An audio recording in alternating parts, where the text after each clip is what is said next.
Magandang umaga po sa ating lahat, mga kapatid. Magandang umaga po, Father. Isang tanong tungkol sa ating pagninilay mula sa mabuting balita. Naranasan mo na ba ang maiwang nag-iisa? Yung pakiramdam mo sa buhay mo, mag-isa ka lang. Yung tipong mag-isa ka hindi dahil umiiwas ka. Mag-isa ka, hindi dahil ikaw mismo ang nagdesisyong lumayo. Mag-isa ka, hindi dahil nagtatago ka, katulad ng ilang mga politiko.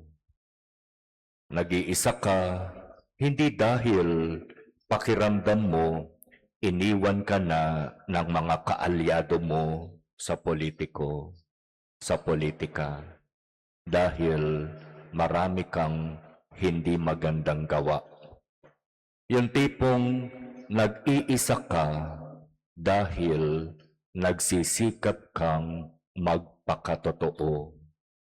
Yung pakiramdam na halos nag-iisa ka dahil nagsisikap kang makasunod sa kung ano ang sinasabi ng ating Panginoon. Yan yung ibig sabihin ng mabuting balita. Yung pakiramdam na ako ay nag-iisa at para bang iniwan ng marami dahil nagsisikap akong maging totoo ayon sa turo ng ating Panginoon.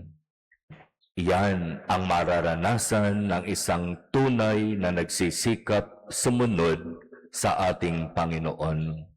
Dapat ninyong tandaan, sabi ng ating Panginoon, kung ako'y inusig nila, uusigin din nila kayo.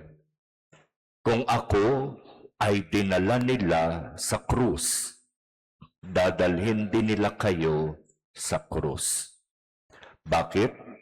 Sapagkat sabi ng ating Panginoon, hindi ako taga sanlibutang ito. Ako'y taga-itaas.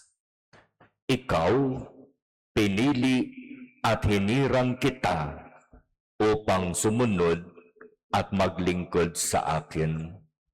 At kung tunay na sinusunod mo ang aking mga utos at nagsisikap kang maging tapat sa akin, tandaan mo, mararanasan mo rin ang mga pinagdaanan ko bago ko mapagtagumpayan ang lahat. Kaya nga sinasabi, di ba, ang tunay na sumusunod at naglilingkod sa ating Panginoon ay hindi na matatawag na makasanlibutan. Ibig sabihin, ang tunay na nagsisikap na sumunod ng tapat sa ating Panginoon ay namumuhay hindi ayon sa materyosong mundo, kundi ayon sa mga bagay na espiritual.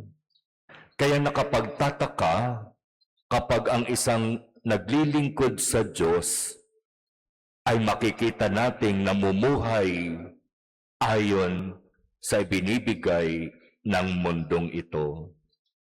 Yung lifestyle, para bang isang malaking tanong, talaga bang lingkod ng Diyos ang taong iyan?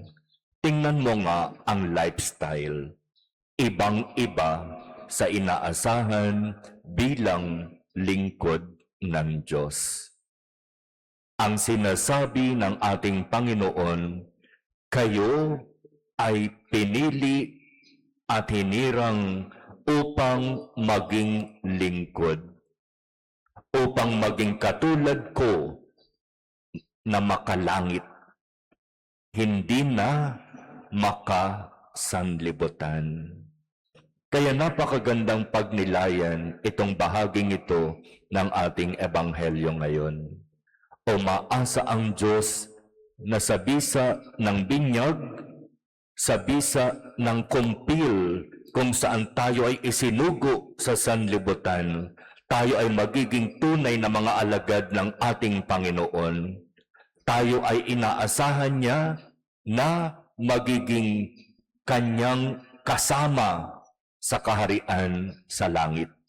Sapagkat iyon ang tunay nating tahanan at hindi itong sanlibutang ito. Pero kung hindi pa ito malinaw sa atin, sayang naman. Napakaganda ng plano ng Diyos para sa atin. Bakit ba mas pinipili natin ang makamundong ibinibigay ng sanlibutang ito habang